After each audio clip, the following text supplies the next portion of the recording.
I was in my early 30s and I found myself crying uncontrollably.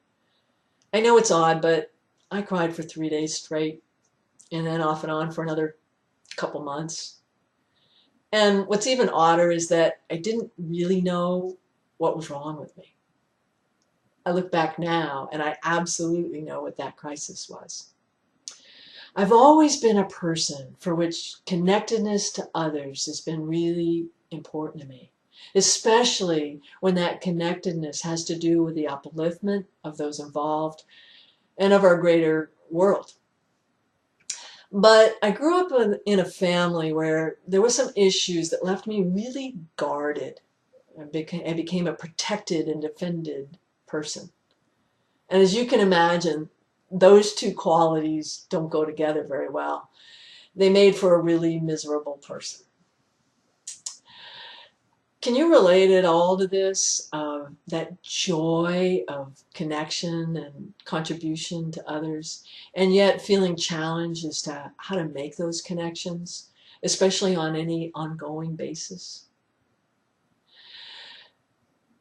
It seems these days that connectedness is critical to our success, to our well-being, and to the well-being of our planet.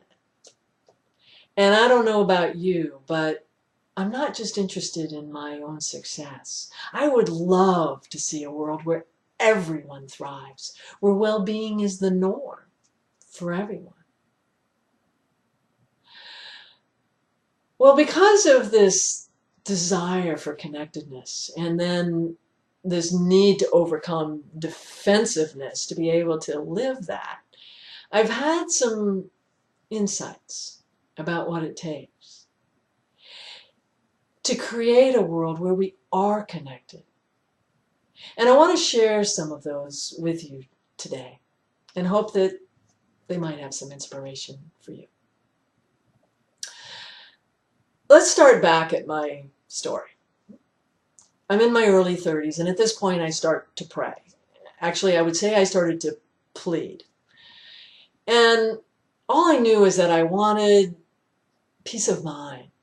I wanted love in my life. I wanted God. I wanted spirit, whatever you want to call it. I wanted it. I was very lucky because my prayers were answered. A woman came into my life, and I'd call her an ancient wisdom teacher, for lack of another word.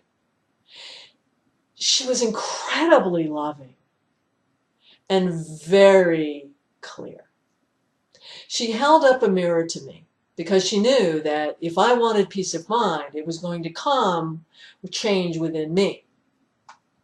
But for me, every time she lifted up that mirror, I got really frightened. I got defended, guarded. Fortunately, all of that changed one evening. A number of us were in meditation with my teacher, and for some reason that night, my mind started to melt away, and my body started to relax. And I fell into a peace and a stillness I didn't even know existed. And I got so happy because I knew finally that it was going to take letting go of my mental constructs and beliefs that were in the way to find a peace of mind.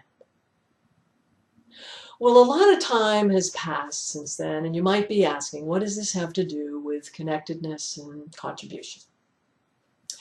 Well, as I started to unravel beliefs, especially those that were associated with my defensiveness, I found that I naturally had more connectedness, and I naturally was able to live more and more my passion for contribution with a group of others. And I'm still on that path today.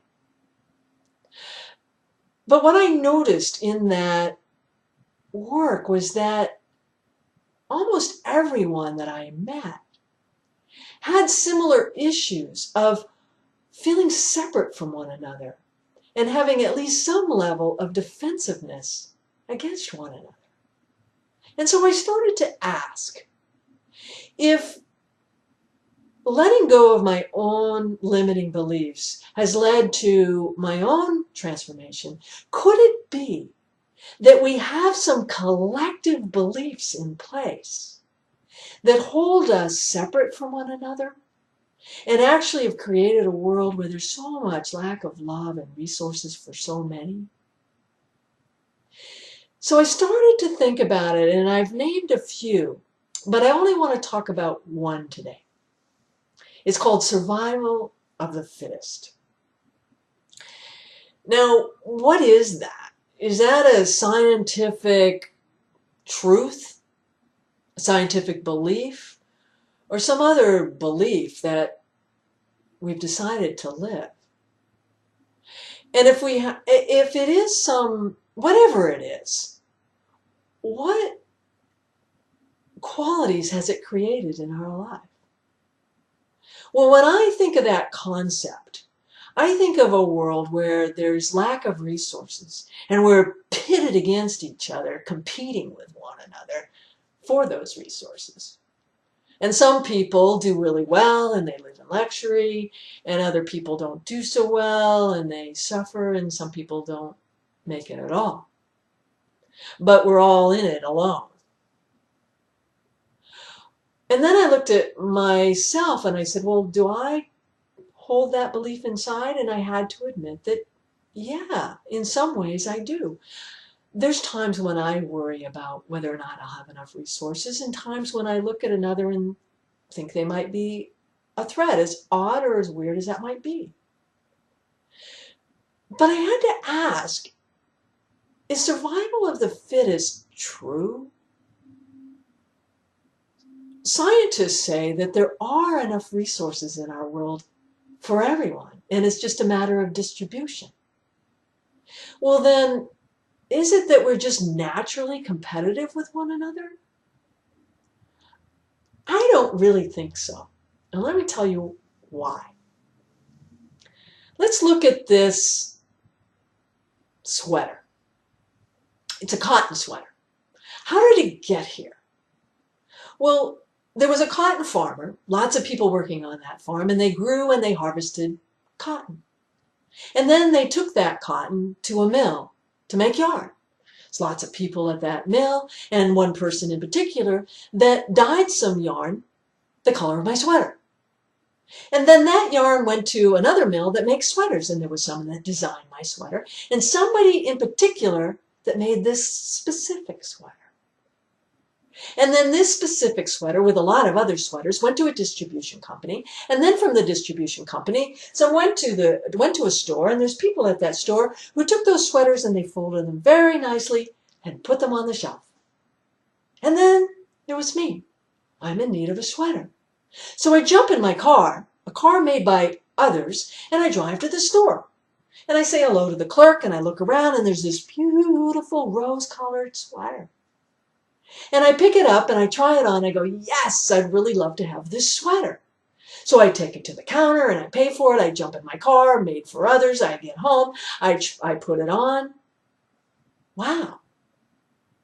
That was a lot of people that contributed to the making of this sweater, and now the warmth of this body. And that's a really different way for me to look at my life. Are we competitors or are we collaborators? Are we separate or are we connected for the well-being of one another? So then I started looking at my everyday life, and the post person and the person at the grocery store, someone who fixes my car. And I thought, well, are these people just conveniences for me, or are they actually part of the web of my well-being? Wow, now this is really different. And I ask again, are we competitors or are we collaborators? Or is it that we are connected and we just have to acknowledge it, recognize it, and really live it?